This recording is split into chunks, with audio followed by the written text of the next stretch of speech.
बिस्मिल्लाहिर्रहमानिर्रहीम, अस्सलाम वालेकुम। आप देख रहे हैं व्यूज़ मैटर। मैं हूं अली डार। एक सवाल जो बहुत से लोग पूछ रहे हैं वो ये कि जब सिंध हाई कोर्ट ने अपना फैसला दुआ की मर्ज़ी पर छोड़ा कि वो जिसके साथ जाना चाहे जा सकती है, यानी माँ बाप या फिर ज़हीर के साथ, तो फिर एतराज़ किस बात का।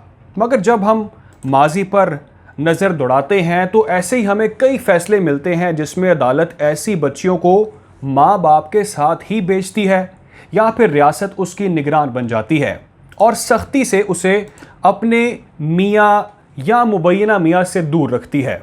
हमने 3 ऐसे मुख्तलिफ मुकदमात देखे हैं जिनमें सिंध हाई कोर्ट के डिविजनल बेंच ने 18 साल से कम उम्र बच्चियों को अदालत में पेश होने के बाद जिनसे निकाह का दावा किया गया उनके साथ जाने की इजाज़त देने से इनकार किया। यानी जो उनका मुबैना शौहर था, कोई भी लड़की उसके साथ नहीं जा सकती थी। मगर दुआ के केस में ऐसा क्यों ना हुआ।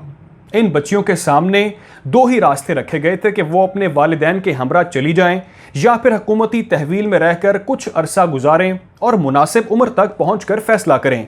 तीसरा रास्ता यानी अपने मुबैना शौहरों के साथ जाने का ऑप्शन दिया ही नहीं गया। तो सवाल फिर वही है कि दुआ के केस में ऐसा क्यों ना हुआ।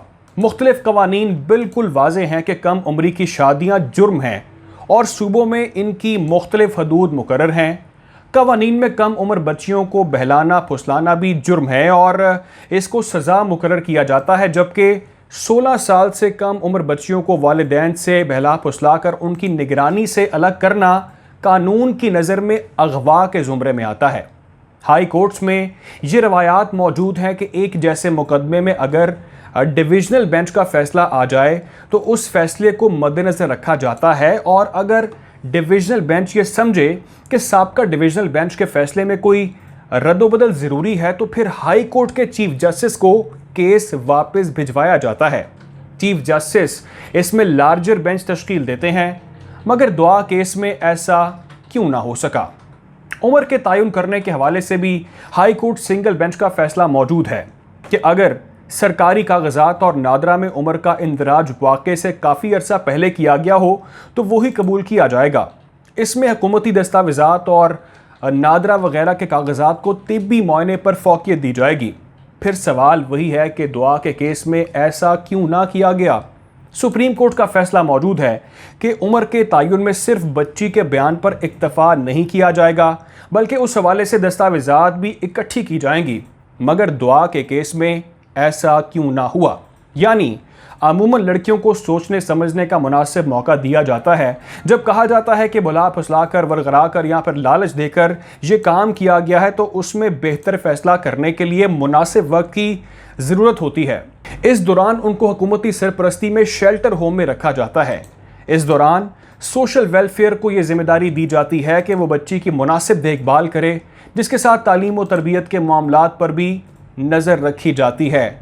तिब्बी मुआयना देखें या नादरा के कागजात, इस मुकदमे में दुआ की उम्र 18 साल से कम है। अब इस तरह के मुकदमात में अगर बच्ची वालिदैन के पास नहीं भी जाना चाहती तो भी रियासत को उसकी निगरानी से बरी ज़िम्मा नहीं किया जा सकता। यानी माजी करीब में किए गए ऐसे बेशतर फैसले मौजूद हैं जिनमें इस उम्र की लड़की को या तो माँ बाप या फिर रियासत की तहवील में दिया गया है, ना कि उसके शौहर के साथ जाने की भी इजाज़त दी गई है। तो सवाल अब भी वही किया जा रहा है कि दुआ ज़हरा के केस में ऐसा क्यों ना किया गया। इसका जवाब आप भी तलाश करें और हम भी तलाश कर रहे हैं। अपना ख्याल रखें, दुआ में याद रखें। अल्लाह हाफ़िज़।